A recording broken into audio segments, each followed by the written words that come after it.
तो आज के इस वीडियो में हम लोग बात करने वाले हैं बुलडोजर बाबा के ऊपर। जी हाँ, वही बुलडोजर बाबा जो कहीं भी बुलडोजर चलवा देते हैं, या वो इनकाउंटर वाले बाबा जो कहीं किसी भी अपराधी का एनकाउंटर करवा देते हैं। तो जी हाँ दोस्तों, आप सही समझ रहे हैं। आज हम लोग बात करने वाले हैं योगी आदित्यनाथ के ऊपर। इनकी पूरी कहानी हम लोग बहुत स्टेप बाय स्टेप, बहुत डिटेल में समझने की कोशिश करेंगे। अगर आप इनमें इंटरेस्ट रखते हैं, आप इनके बारे में जानना चाहते हैं, तो मुझे नहीं लगता कि इससे भी बढ़िया आपको कोई वीडियो दे सकता है और इससे बढ़िया डिटेल में आपको कोई इन्फॉर्म कर सकता है। तो आज के इस वीडियो में हम लोग इनको जानेंगे, जीरो से हीरो बनने तक का टोटल सफर। सभी चीजें हम लोग बहुत अच्छे से समझने की कोशिश करेंगे और बहुत ही डिटेल से मैं आपको समझाऊंगा। तो आज के इस वीडियो में हम लोग समझेंगे कि एक छोटे से गांव का लड़का कैसे गोरखपुर आके इतना बड़ा साम्राज्य खड़ा कर दिया और आज पूरे उत्तर प्रदेश का एक मुख्यमंत्री है। तो क्या यहाँ से इनके जीवन में चेंजेस आया, कैसे ये बदलाव किए, कैसे कहाँ से इतना अच्छा बूस्टअप मिला, ग्रो कहाँ हुआ, क्या पढ़ाई लिखाई रही, माता पिता क्या है, कैसे हैं, कहाँ घर है, कौन से हमला हुआ, कौन से किसका एनकाउंटर हुआ, कितना केस इन पे दर्ज है।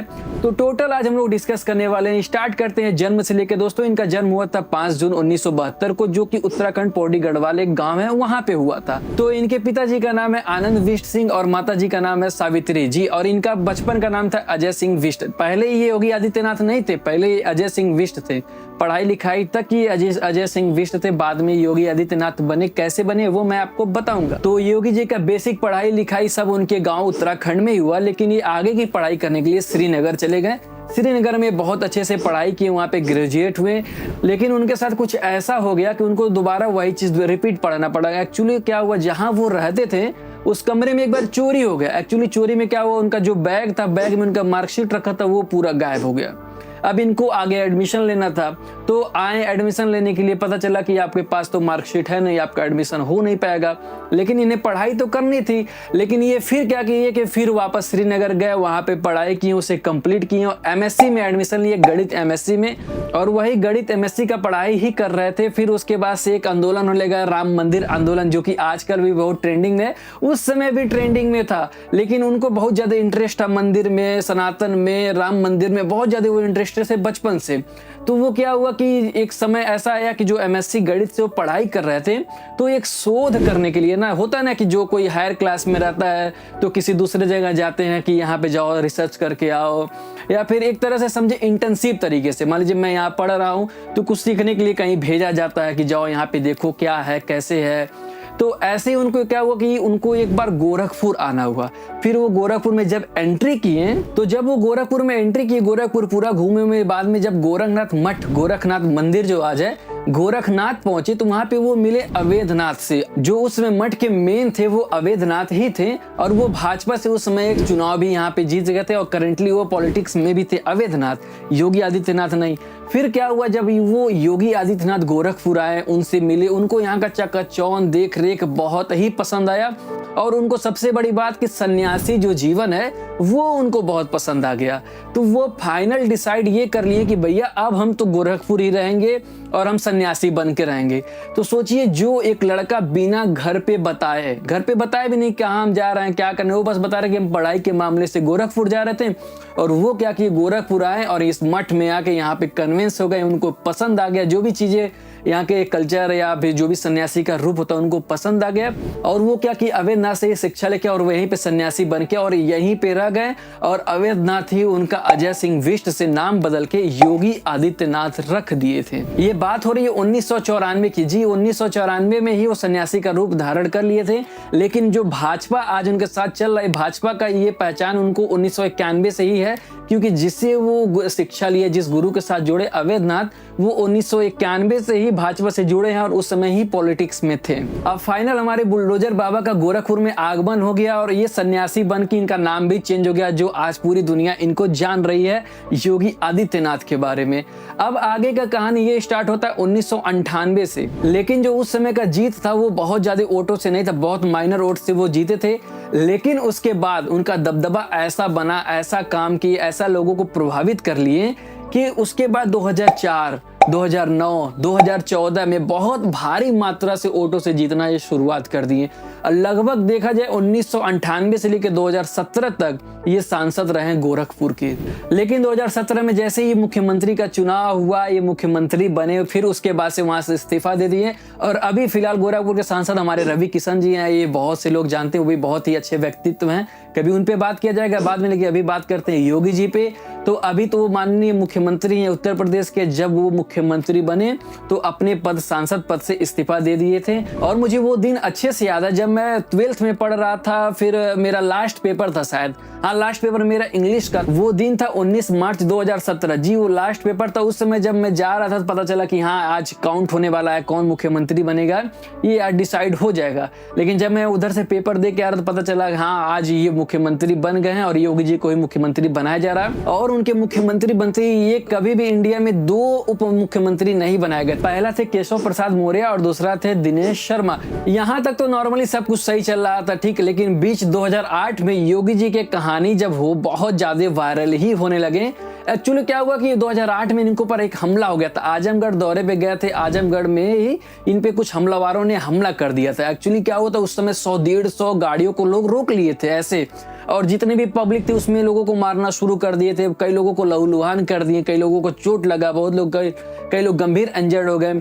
इसमें क्या हुआ, योगी जी की किस्मत अच्छी थी कि वो किसी तरह से वहां से निकल गए और फाइनली वहां का दंगा उनका थोड़ा बहुत शांत हो गया। फिर वहां से बहुत ज्यादा फेमस होना शुरू हो गए। लेकिन एक बार इनको जेल जाना हुआ। जेल इसलिए गए, मुहर्रम का समय था, इस्लाम धर्म का एक त्योहार होता है मुहर्रम का समय था। उस समय कुछ फायरिंग के दौरान एक हिंदू लड़के का जान चला गया था। वो फायरिंग में उसको गोली लग गई थी, वो उसकी जान चली गई थी और उसमें कर्फ्यू का माहौल पूरे गोरखपुर में बन गया। लेकिन ये जिद पे अड़ गए कि मुझे जाना है उस लड़के को देखने। लेकिन अधिकारियों ने समझाया कि अभी कर्फ्यू का माहौल है, अभी आप ना जाइए, बाद में आप जाके देख लीजिएगा, वो बहुत ही गंभीर इंजर्ड है। लेकिन वो लड़का मर चुका था। लेकिन ये जिद पे अड़े रह गए, देखे लड़का मरा हुआ है। फिर ये क्या किए, घोषणा किए कि ऐसा कि हम कल शहर के मध्य में, शहर के बीचों बीच कहीं एक उस लड़के के लिए श्रद्धांजलि आयोजन हम करेंगे, उसमें बहुत से लोग आकर उसको श्रद्धांजलि करेंगे। तो एक्चुअली हुआ कि उस समय कर्फ्यू का माहौल था। अधिकारियों ने कहा कि नहीं आप ऐसा नहीं कर सकते, और योगी जी कह रहे नहीं आप कर्फ्यू हटाइए, हम करेंगे। ये भी अपने पड़े रहे, पुलिस वाले अधिकारी भी अपने पे अड़े लगे। तो ये कहाँ किसी और का सुनने वाले, अपने मन के मालिक जो मन में आया वो कर रहे हैं। तो ये अधिकारियों को मना करने के बाद भी अपने लोगों को इकट्ठा करके शहर में जाके उसको श्रद्धांजलि अर्पित किए थे, जिससे कि कर्फ्यू का नियम टूटे थे। इस वजह से इनको जेल जाना पड़ा।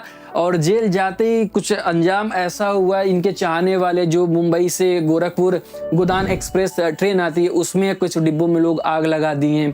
और क्या हुआ कि कई आसपास के जिलों में लोग बहुत दंगे फसाद करने लगे, कई लोगों को मतलब चोट वोट भी आई थी। जो ये सब फसाद कम होने लगा तो उनका जो संगठन है हिंदू युवा वाहिनी, उस पे उंगली उठने लगा, नहीं ये आप ही के लोगों ने किया है। फिर उन पे बहुत ज्यादा आरोप लगने लगे कि हाँ ये आपने कराया, आपने इतने ज्यादा प्रॉपर्टीज का नुकसान कराया है, जो भी हो, मतलब उस समय उन पे ही आरोप लगने लगा। लेकिन उस समय भी पावर इतना था कि जो उस समय का जिलाधिकारी थे हरिओम और पुलिस प्रमुख थे राजा श्रीवास्तव, उनका वो तबादला करवा दिए अगले ही दिन। सोचिए पावर, देखिए उसी समय पावर इनका इतना था कि वो उसी दिन उसी समय उसका तबादला करा दिए। उस समय तत्कालीन मुख्यमंत्री मुलायम सिंह यादव थे। इनका दबाव इतना था कि वहां से ऑर्डर आया मुख्यमंत्री की तरफ से कि इन लोगों का तबादला हो गया। और योगी जी के जीवन में एक चीज, एटा जिले में 1800 ईसाइयों को शुद्धिकरण करा के उनको हिंदू में कन्वर्ट कर दिए थे। एटा जिले की बात है। और बात करते हैं इनके आरोप के ऊपर। दोस्तों इनके ऊपर भी बहुत गंभीर से आरोप भी लगाए। इनके मुख्यमंत्री बनने से पहले इन पे 27 केस दर्ज है। टाइम ऑफ इंडिया का रिपोर्ट का माने तो अटेम्प्ट टू मर्डर से लेके दंगा फसाद से लेके, तो इन पे ऐसा नहीं कि इन पे केस नहीं दर्ज है, लेकिन मुख्यमंत्री बनने से पहले जब ये सांसद काल में थे। और एक बार क्या हुआ कि ये सदन में सबके सामने लगे रोने, बोले कि मैं सबके लिए कर रहा हूँ, आप ही के लिए अलग कर रहा हूँ, मैं आपके लिए जेल गया, आपके लिए मैंने डंडे खाए, पुलिस से डांट सुने, क्या क्या नहीं किया, और आप लोग मुझे ही अपराधी समझ रहे हैं, ये कर रहे हैं वो कर रहे हैं। लेकिन अभी फिलहाल सब ठीक है, अभी ये मुख्यमंत्री बन गए, अभी इनके पास बहुत ही पावर है और ये वाकई मतलब एक तरह से देखें नेक इंसान है, लोगों का भला करने वाले हैं। और मैं इस बात को इसलिए कह पा रहा हूँ, जिस शहर से वो बिलोंग करते हैं गोरखपुर से, मैं भी वहीं जस्ट बगल में मेरा घर है, इसलिए मैं बहुत ही अच्छे से आपको बता पा रहा हूँ कि क्या है, कैसे कैसे व्यक्ति हैं। जब भी यहाँ पे आते हैं जनता दरबार लगता है तो उसमें हिंदू मुस्लिम और भी धर्म के लोग उनके पास पहुंचते हैं, जो भी उनकी समस्या होती है लोग बताते हैं, वो निवारण भी करते हैं, वो सबके साथ है। ऐसा नहीं है कि वो मुस्लिम को नहीं देखते हैं। हमारे गोरखनाथ मंदिर में जब जनता दरबार लगता है तो वहाँ पे मुस्लिम भी लोग पहुँचते हैं, मैंने अपने आंखों से देखा हुआ है।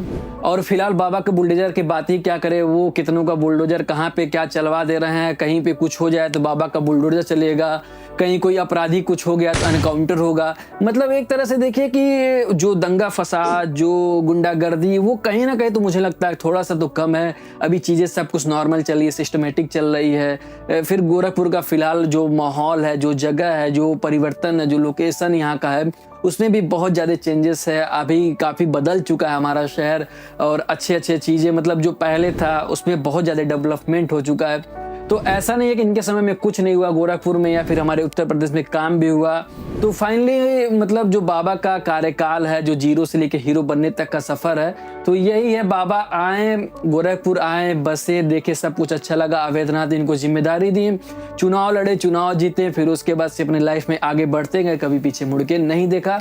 और अभी भी इनका पूरा परिवार उत्तराखंड में रहता है। और इनके पिताजी का 2019 में कोरोना काल में ही देहांत हो गया था, और ये यहीं गोरखपुर में ही फंसे थे और वो वहाँ पे जा नहीं पाए थे।